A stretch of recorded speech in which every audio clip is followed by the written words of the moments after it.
On the Banks of Plum Creek by Ingalls Wilder. The Wonderful House. Chapter 16. The creek went down. All at once the days were warm, and early every morning Pa went to work the wheat field with Sam and David, the Christmas horses. "I declare," Ma said, "you're working that ground to death and killing yourself." But Pa said the ground was dry because there had not been enough snow. He must plow deep and harrow well and get the wheat sowed quickly. Every day he was working before the sun came up, and he worked till dark. Laura waited in the dark till she heard Sam and David splashing into the ford.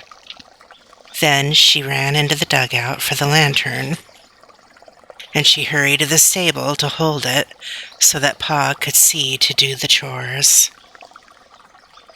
He was too tired to laugh or talk. He ate supper and went to bed. At last the wheat was sowed. Then he sowed oats, and he made the potato patch and the garden. Ma and Mary and Laura helped plant the potatoes and sprinkle little seeds in the garden rows, and they let Carrie think she was helping. The whole world was green with grass now. The yellow-green willow leaves were uncurling. Violets and buttercups were thick in the prairie hollows, and the sorrels, clover-like leaves, and lavender blossoms were sour and good to eat. Only the wheat field was bare and brown. One evening, Pa showed Laura a faint green mist on that brown field. The wheat was up. Each tiny sprout was so thin you could hardly see it, but so many of them all together made that misty green. Everyone was happy that night because the wheat was a good stand. The next day, Pa drove to town. Sam and David could go to town and come back in one afternoon. There was hardly time to miss Pa, and they were not even watching for him when he came home. Laura heard the wagon first, and she was the first one up the path.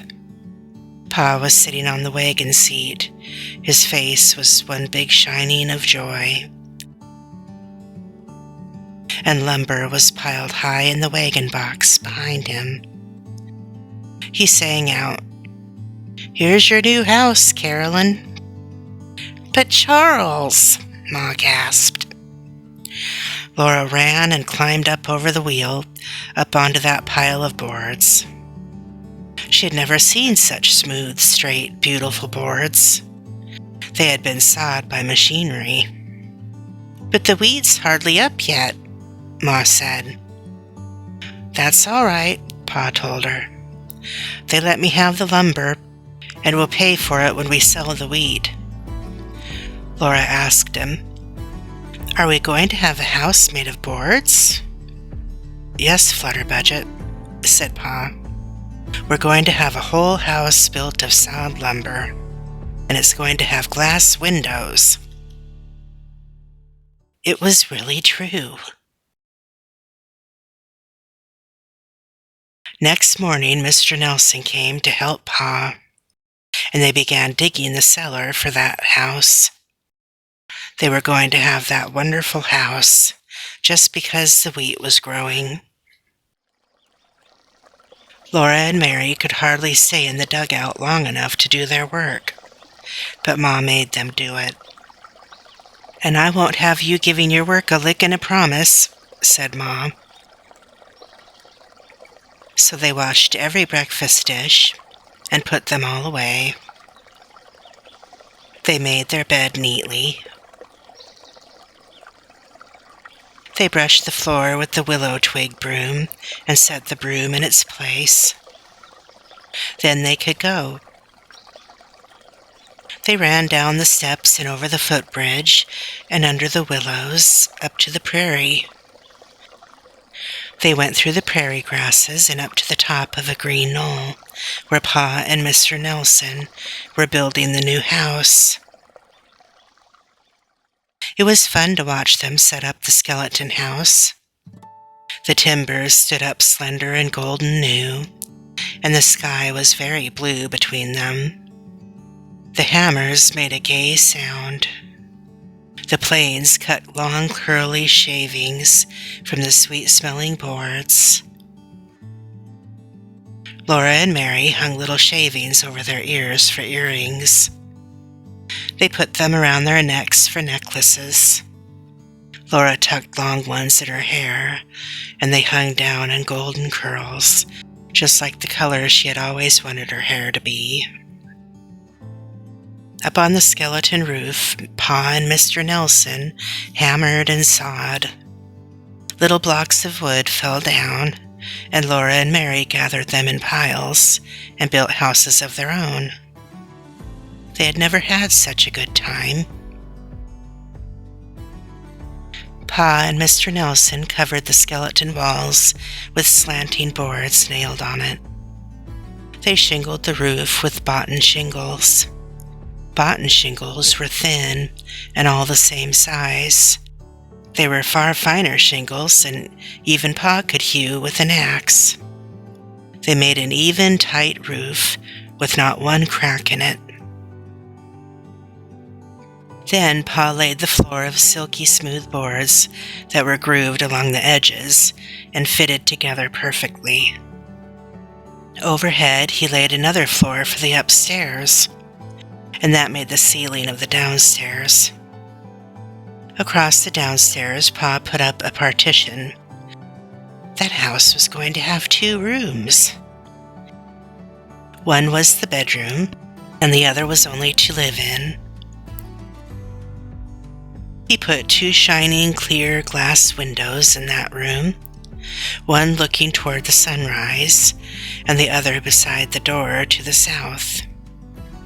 In the bedroom walls, he set 2 more windows, and they were glass windows, too. Laura had never seen such wonderful windows. They were in halves.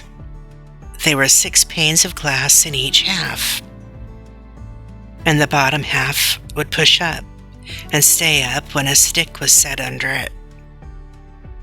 Opposite the front door, Pa put a back door, and outside it he built a tiny room. That was a lean-to, because it leaned against the house. It would keep out the north winds in the winter time, and it was a place where Ma could keep her broom and mop and washtub. Now Mr. Nelson was not there, and Laura asked questions all the time. Pa said the bedroom was for Ma and Carrie and him. He said the attic was for Mary and Laura, to sleep in and to play in.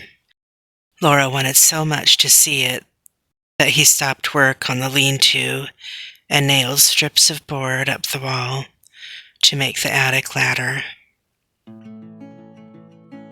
Laura skipped quickly up that ladder till her head came up through the hole in the attic floor.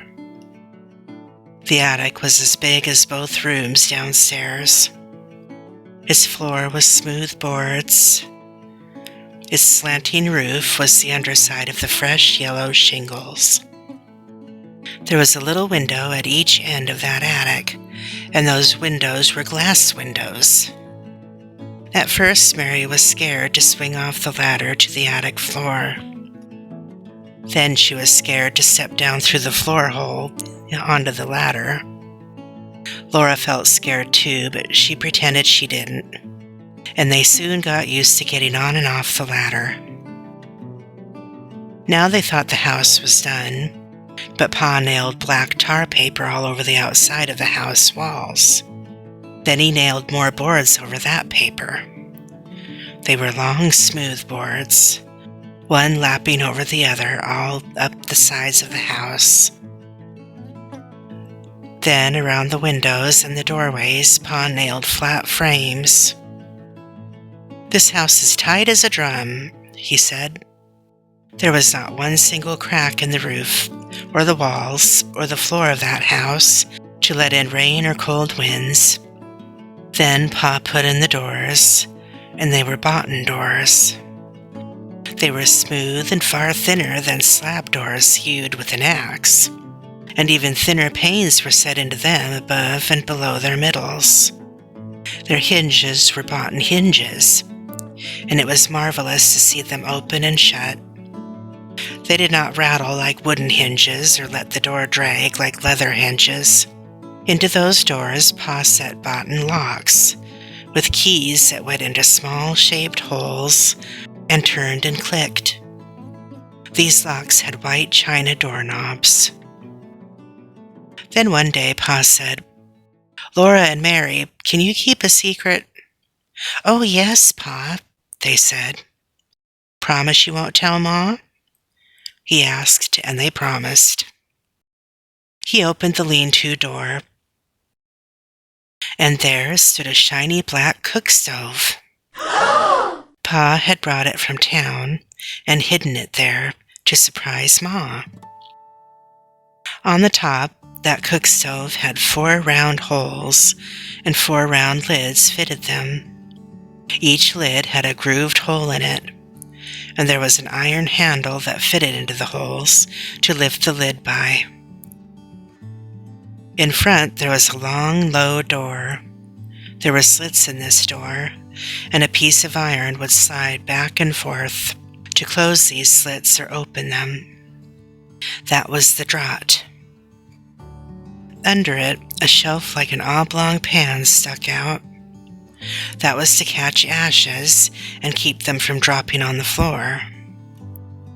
A lid swung flat over this hollowed-out shelf, and on the lid were raised iron letters in rows. Mary put her finger on the bottom row and spelled out P-A-T 177-0. She asked Pa, "What's that spell, Pa?" "It spells Pat," Pa said. Laura opened a big door on the side of the stove and looked into a big square place with a shelf across it. "Oh, Pa, what's this for?" she asked him. "It's the oven," Pa told her. He lifted that marvelous stove and set it in the living room and put up the stovepipe. Piece by piece, the stovepipe went up through the ceiling and the attic and through a hole he sawed in the roof. Then Pa climbed onto the roof, and he set a larger tin pipe over the stovepipe.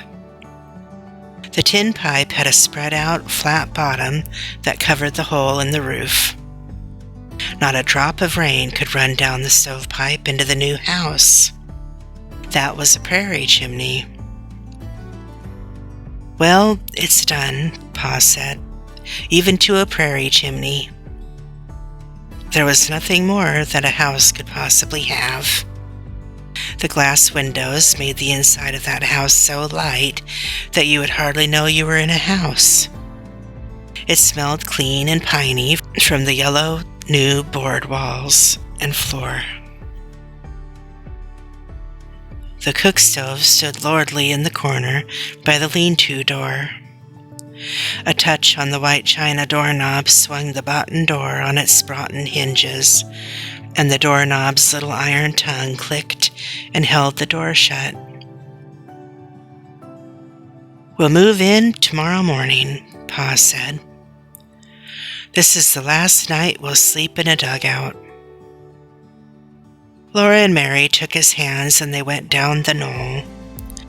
The wheat field was a silky, shimmery green rippling over a curve of the prairie. Its sides were straight and its corners square, and all around it the wild prairie grasses looked coarser and darker green. Laura looked back at the wonderful house.